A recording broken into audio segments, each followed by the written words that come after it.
Okay, there we go. Hi guys, I'm Julian North, coming back to my channel, and today's video, I'll take you guys on an adventure with the sea, with boats, ships, with voyages, with pirates, with Mutiny, and of course with Treasure Go, in the form of a book called Treasure Island by Robert Louis Stevenson, of course. So this book was once considered to be a coming-of-age story. However, nowadays no longer considered that kind of genre anymore. This was also notable for action scene and plot points, as well as its genre and the rich character. So the author Robert Louis Stevenson was born on the 13th November 1850, and he passed away on the 3rd of December 1892 in a family with the profession of lighthouse engineer. So, but clearly see that in his family male line, with the people his family mostly dedicate themselves to the profession of lighthouse engineer, with his male line making a name for himself by the profession of lighthouse engineer, and they are very famous for their job. So Robert Louis Stevenson upbringing with his weak health and eccentric appearance made him hard to fit into school. At 6 years old, he was sent to Academy of Edinburgh, but was to repeat grade at 11 years old. Moreover, he was a late reader, learned to read at 6 or 7 years old. And however, as soon as he learned to read, he started to get used to it and started to have a passion for writing and reading story. With earliest work was published when he was 16 years old.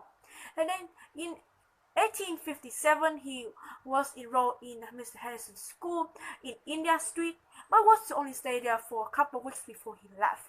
10 years later, he attended the University of Edinburgh in the profession of lighthouse engineer. And then in 1878 he got married to Fanny Osborne. Well, apparently her name is longer and has a surname, but I cannot pronounce, so I'm gonna leave them here. Okay, there we go. So after his marriage with Fanny, she encouraged and motivated him on to write many more stories, and he would go on to travel places, put his health on a roller coaster, and meeting and enriches many relationships with various artists, art critics, writers, authors alike. And it was during his stay at Birthmore, a small seaside town that I mentioned in Tessa Derbyfield. Check Tessa Derbyfield right here. That he produced some of his best work, including The Strange Case of Dr. Jekyll and Mr. Hyde. Yeah, that infamous book was written by Robert Louis Stevenson. And of course, Treasure Island. So Treasure Island is a very, very great book that I recommend you guys read any day now, whether you just happen to be around the same age as the protagonist in the book, or like you are just new to this genre, or you just having a great day with nothing better to do, and you try to stick your head into 18th and 19th century book, then I think that you guys should read this book, because it's not complicated compared to Wuthering Heights and Vanity Fair and those books, or like Hispaniola. It's not that complicated, so you will be understand more of what the character is saying. And if you don't have time, you can actually listen to the audible version, whether it's shortened or the original version, like abridged or unabridged. I'll also link of that in the description below. Please check it out. It will improve your comprehensive reading skills, or it will just give you a better time, nothing better to do, like me. But now let's talk about Treasure Island. So Treasure Island was first published in a series like genetic adventure, boys adventure story that follows the plot of a young protagonist, Jim Hawkins, stay with his mom in an inn called Admiral Benbow, set in 18th century Old England, seaside town near Bristol. So when an old sailor named Billy Bones came to stay, he had a fight with a bunch of people who were also pirates and sailors, and he was given a black spot, which I'll call it a map that have an X mark for treasure. He came home to the inn he was staying, and he passed away after a stroke, leaving his sea chest, which is his like a chest with his belongings and things, together with money and the map. So after that, Jim and his mother hear about the news that some people in the ransack the inn looking for Billy Bones' belonging and search his thing for the black spot. Both of them decide to hurriedly take what they needed, his mom taking the very reasonable amounts of money that Billy Bones owed her, while he decided to take the documents in a sea chest together with the map. So during that night, they stay in Quentin's house while Billy Bones' pursuer decide to ransack the inn looking for the documents and both of them, but they never found Jim and his mom. And the next day, Jim decided to inform the local doctor together with the scribe the whole town about the map and documents. Both of the doctors and the scribe realized the value of this map. They decided to hire a ship called Hispaniola, and they arranged a voyage to this distant island because they know that this map belonged to the infamous Captain Flynn, a pirate that had big valuable treasure in a distant island. So during his hiring the people to aboard the ship, the squad is tricked to hire one of Captain Flynn, a crew member that is Long John Silver, a very, very untrustworthy, and he is a very greedy person. But he knows his plan, so he tricked the squad into hiring him together with most of the pirates that was previously on Captain Flynn's ship.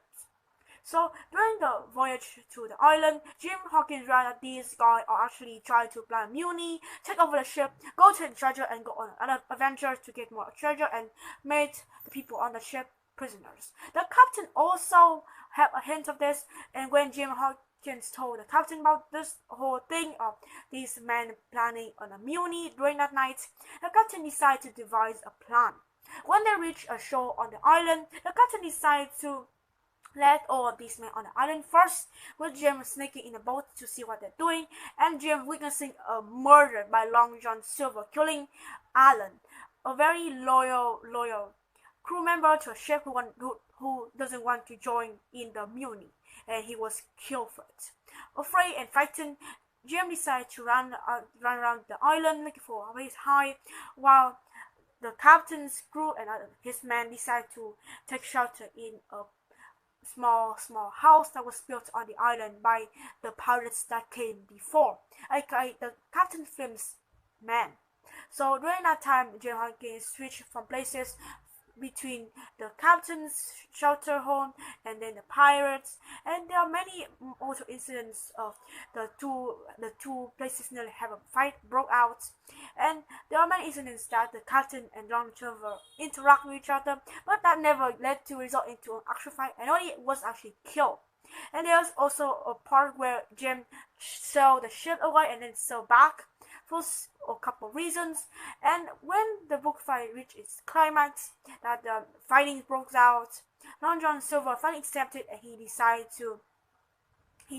to join the captain's team and men and let his crew join too, while they decided to take the treasure. And during that time, we also introduced to a half-crazy man named Ben Gunn, who had previously discovered treasure before that and hid it in his cave, like me, which I hid my things in my cave, and decided to bring it out and divide the treasure equally.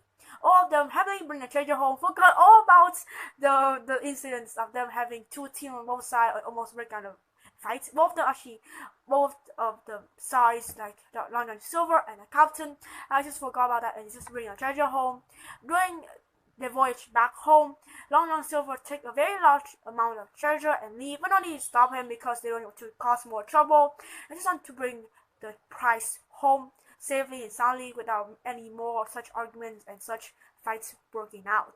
When a shore home, Jim Hawkins takes his share of the treasure, and that night he had a bad dream and nightmares about the sea and gold coins.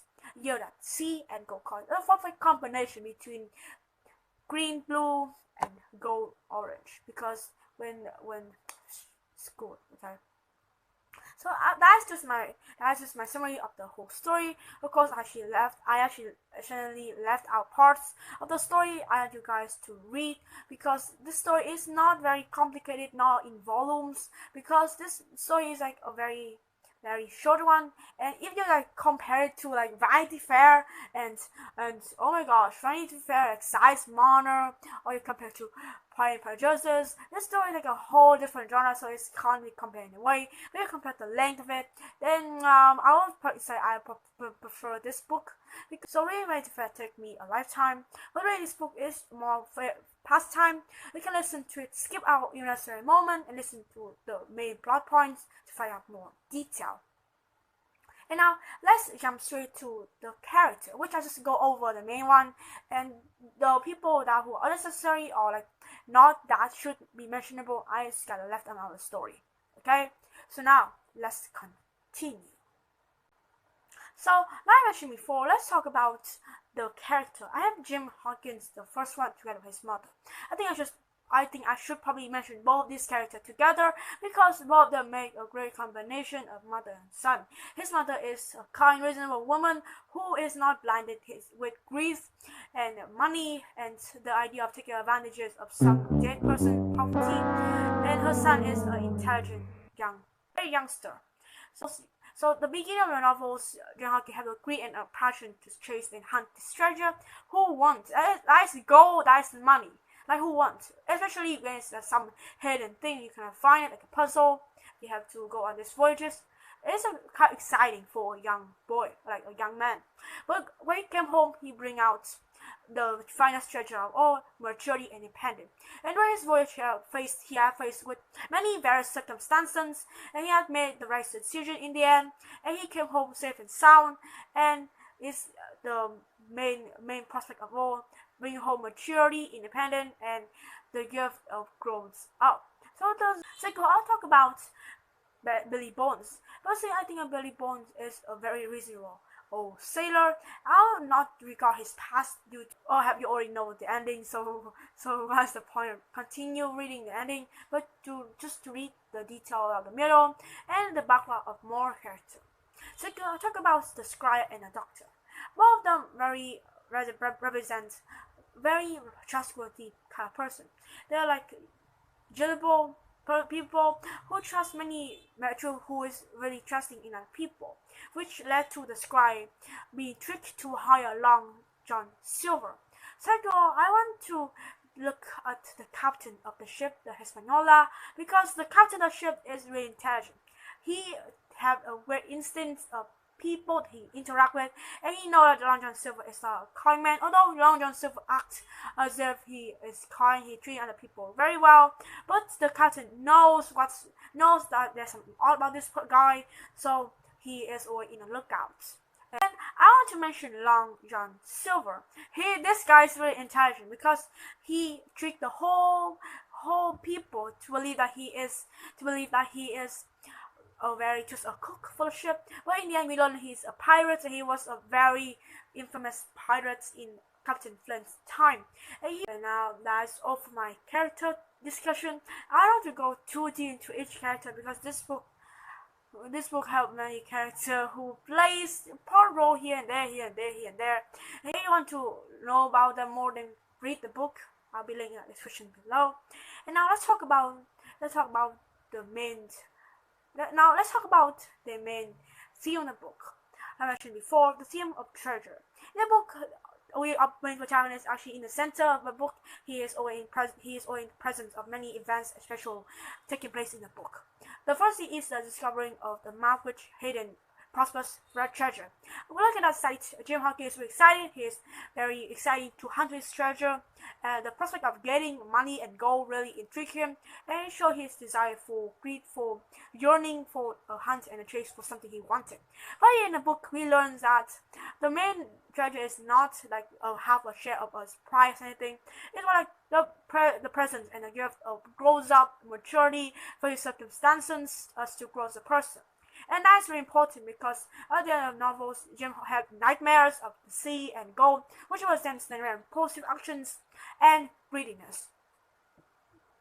Secondly, I want to mention about the second thing in the book is the moral value of the character. In the book, it's emphasized a lot of times on the circumstances the character have to face. Either it's like this choice or this choice, A or B, right or wrong. And it also focuses on the gray area side between white and black, and the gray area side, and which indicates and emphasizes on the high moral values of the people in the book. So now let's talk about my recommendation for a second. that's all for my review of the book. But let's turn to recommendation. I really love Treasure Island because the book is lighthearted, and I will recommend you guys any day now, that I mentioned before. And this book is not complicated, and thus you get a chance to read another book here is not so dark. Because I have to recommend you guys reading The Strange Case of Dr. Jekyll and Mr. Hyde. As I said before, like these books are like one of the most popular books which was written by Robert Louis Stevenson.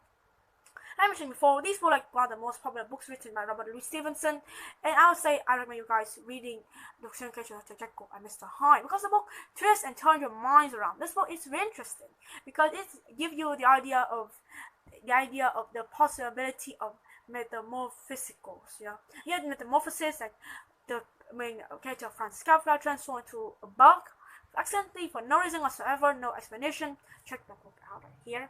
Then we have The Strange Case of Dr. Jekyll and Mr. Hyde, set in industrial London at that time, with the character drinking potion and chemical elements together with his slick personality, made himself another person, but hint you the fact that it can be another case of the mind-body effects, how your mind think affects the appearance and the appearance of your looks, maybe. But that's all of this video. I'll see you guys later, and peace.